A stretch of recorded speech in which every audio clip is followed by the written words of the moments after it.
विद्यार्थी मित्रांनो, MBA CT 2026 बद्दल अत्यंत महत्त्वाची बातमी आलेली आहे. सेकंड अटेम्प्ट ज्या विद्यार्थ्यांनी दिलेला आहे आणि त्यांना वाटत असेल की CET सेलने हे आन्सर चुकीचं सांगितलेलं आहे, क्वेश्चन्समध्ये एरर आहे किंवा तुमच्या राईट आन्सरमध्ये CET सेलने रॉंग केलेलं आहे, तर यासाठी तुमच्यासाठी ऑब्जेक्शन विंडो ओपन केली गेलेली आहे.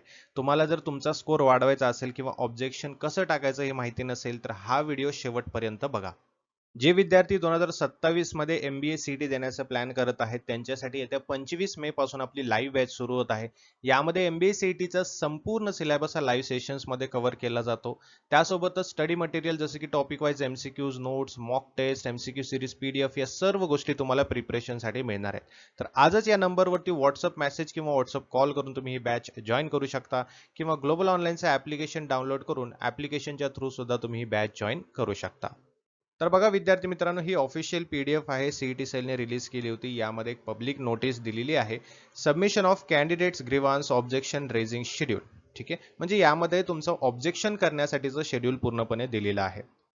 बघा या ठिकाणी बघू शकता, Maharashtra MBA MMS CET 2026 second attempt, right. त्यासाठी शेड्यूल असा आहे, 19 तारखेला तुमची विंडो ओपन होणार आहे आणि 21 तारखेपर्यंत हे तुम्हाला फॅसिलिटी मिळणार आहे. म्हणजे 21 तारीख ही शेवटची तारीख आहे. 21 तारखेपर्यंत तुम्ही ऑब्जेक्शन टाकू शकता.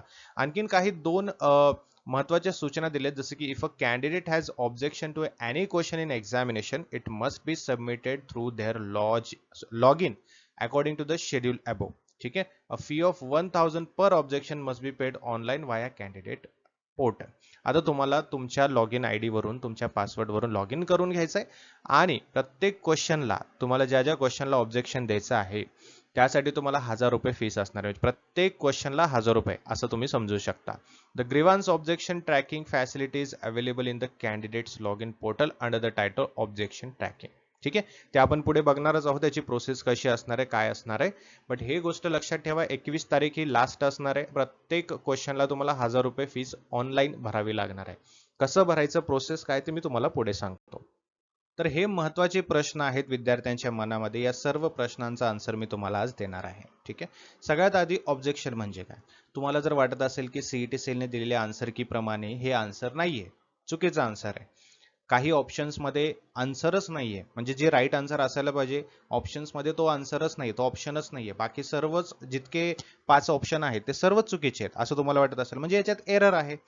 अशा वेळी किंवा तुम्ही राईट आन्सर दिलाय बट CET सेलने चुकीचंच ऑप्शन हे राईट आहे म्हणून सांगितलेलं आहे, अशा वेळेला तुम्ही ऑब्जेक्शन करू शकता. ऑब्जेक्शन करू शकता म्हणजे काय करू शकता, CET सेलच्या ऑफिशियल पोर्टलवरती जाऊन तुम्ही एक कंप्लेंट टाकू शकता की हे पर्टिक्युलर क्वेश्चन ID वगैरे सर्व टाकून तुम्ही काय करणार की याचं आन्सर चुकलेलं आहे हे ऑब्जेक्शन टाकू शकता.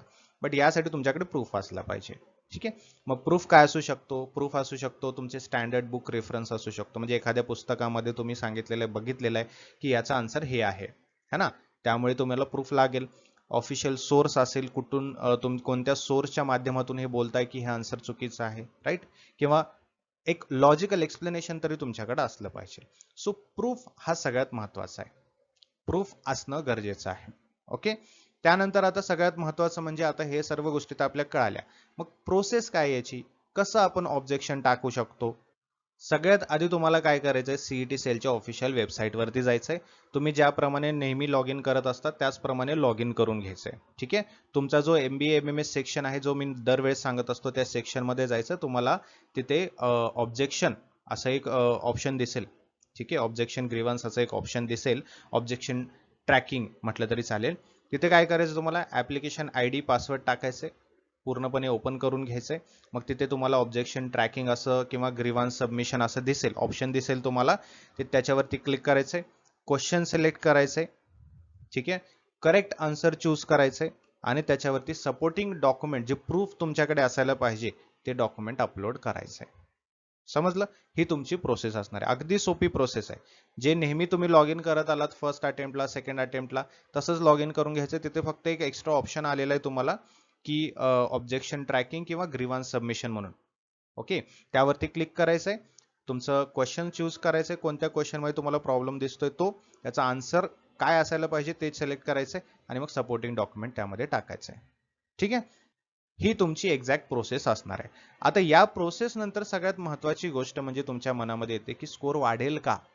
बरोबर ना, स्कोर वाढणार का? तर याचं उत्तर आहे हो, तुमचा स्कोर वाढू शकतो. हे शक्य आहे, शक्यता आहे. का म्हणतोय मी शक्यता आहे? कारण काय होतं बघा, जेव्हा तुम्ही ऑब्जेक्शन टाकता तेव्हा सीईटी सेल काय करतं? सीईटी सेल ते व्हेरीफाय करतं, व्यवस्थितपणे व्हॅलिड आहे की नाही ते बघतं, है ना? मग सीईटी सेलने ते जर व्हॅलिड आहे आणि ऍक्सेप्ट केलं तर मग ते काय करतं? फायनल आन्सर की मध्ये करेक्शन करतं. एकतर फायनल आन्सर की मध्ये करेक्शन करतं किंवा ग्रेस मार्क सगळ्यांना मिळतं. ग्रेस मार्क दिला तर तो सगळ्यांना मिळतो. अलग लक्षात. सो फायनल आन्सर की मध्ये करेक्शन झालं तर तुमचा स्कोर वाढणार, है ना? ग्रेस मार्क दिला तरीही सगळ्यांना फायदा होणार, तरी तुमचा स्कोर वाढणार. बट सीईटी सेल वरती आहे, डिपेंड आहे सर्व गोष्टी, की त्याने जर व्हॅलिड आहे असं म्हणून ऍक्सेप्ट केलं तर तुमचा स्कोर वाढणार आहे. आणि ऑब्जेक्शन केल्यानंतर मग पुढे काय होणार? ऑब्जेक्शन विंडो बंद झाली. आता सीईटी सेल काय करतं? हे सर्व ऑब्जेक्शन बघतं, रिव्ह्यू करतं. ठीक आहे. प्रत्येक विद्यार्थ्यांनी ज्यांनी ज्यांनी ऑब्जेक्शन केलेलं आहे, हजार हजार रुपये फीस भरून ऑब्जेक्शन केलेलं आहे, है ना? मग त्यानंतर काय होतं की सर्व गोष्टी, सर्व ऑब्जेक्शन्स रिव्ह्यू केले जातात आणि रिव्ह्यू केल्यानंतर जर सीईटी सेलने ते ऍक्सेप्ट केलं तर मग फायनल आन्सर की रिलीज होणार, है ना? आणि त्यानंतर रिझल्ट डिक्लेअर होणार. मग रिझल्टमध्ये तुम्हाला कळेल की तुमचा स्कोर वाढलाय की नाही वाढला. आणि एक लक्षात घ्या, मी मागच्या व्हिडिओमध्ये पण तुम्हाला सांगितलंय की 2-2, 3-3 स्कोर वाढला तरी तुमचा कट ऑफ जो आहे, सॉरी तुमचा पर्सेंटाईल जो आहे तो वाढत असतो. अलग लक्षात, तो वाढत असतो. त्यामुळे हे लक्षात ठेवा, 2-2, 3-3 मार्क्स पण खूप महत्वाचे आहेत. ओके. आता या प्रश्नांव्यतिरिक्त आणखीन महत्वाच्या काही गोष्टी आहेत जे तुम्हाला लक्षात ठेवायचं आहे. हे माझं ॲडवाइस आहे असं म्हटलं तरी चालेल. ठीक आहे. बघा, सगळ्यात महत्वाचं म्हणजे जो शेड्यूल दिलाय तो मिस करू नका. या शेड्यूलच्या अंतर्गतच तुम्हाला जे आहे ऑब्जेक्शन करायचं आहे. ठीक आहे. जसं की ऑफिशियल पीडीएफ मध्ये आपण बघितलं सीईटी सेलच्या की grievance submission objection raising specific dates दिलेले आहेत आपल्याला, है ना? स्टुडंट्सनी त्या डेडलाईन मिस करायच्या नाहीयेत. लास्ट डेट नंतर तुम्हाला ऑब्जेक्शन ऍक्सेप्ट केलंच जाणार नाही. ऑब्जेक्शन विंडोज तशी पण बंद होणार. त्यामुळे फटाफट तुम्हाला हे सर्व गोष्टी करायच्यात. 21 तारीख तुमची लास्ट असणार आहे. आलं लक्षात? आणि या शेड्यूलच्या अंतर्गतच तुम्हाला सर्व काही गोष्टी करायच्या. आणि सगळ्यात महत्त्वाचं म्हणजे ऑब्जेक्शन देताना तुमच्याकडे प्रूफ असणं गरजेचं आहे. सपोर्टिंग डॉक्युमेंट का महत्त्वाचं आहे? कारण तुम्ही ट्रस्टेड बुक जर ट्रस्टेड बुक असलं पाहिजे. पहिली गोष्ट तर गव्हर्नमेंट सोर्स असलं पाहिजे, स्टँडर्ड मॅनेजमेंट रेफरन्स असलं पाहिजे, तेव्हाच ते ऍक्सेप्ट होणार आहे. प्रूफ तुमचा जितका स्ट्रॉंग असेल तितकं ऑब्जेक्शन ऍक्सेप्ट होण्याची शक्यता असते, पॉसिबिलिटी वाढते. त्यामुळे तुमची प्रूफ जे आहे ते स्ट्रॉंग ठेवा. दुसरी गोष्ट म्हणजे असं की काही टेलिग्राम प्लॅटफॉर्म्स आहेत किंवा यूट्यूब चॅनल्स आहेत, तिथे काय करतात, वेगवेगळे क्लेम करतात की तुम्ही हे ऑब्जेक्शन टाकलं पाहिजे, ते ऑब्जेक्शन टाकलं पाहिजे, याचा असं डॉक्युमेंट आहे, असं प्रूफ आहे, है ना? याच्यावरती जास्त विश्वास ठेवायचा नाहीये. तुम्ही पूर्णपणे विश्वास ठेवायचा तुमच्या स्वतःवरती. जे काही ऑफिशियल पीडीएफ आहे, जे काही ऑफिशियल डॉक्युमेंट आहेत, फायनल आन्सर की आहे, यावरच विश्वास ठेवायचा आहे. ठीक आहे. आणि त्यानंतरच तुम्ही या सर्व गोष्टीला पुढे जायचं आहे. ऑब्जेक्शन तेव्हाच करायचं आहे जेव्हा तुम्हाला 100% कॉन्फिडन्स आहे की बाबा ऑब्जेक्शन यावरती रेज करू शकतो, है ना? जर तुम्हाला वाटत असेल की मला वाटते आन्सर वेगळा आहे, है ना, या बेसिसवर ऑब्जेक्शन टाकू नका. सीईटी सेल खूप हुशार आहे, है ना?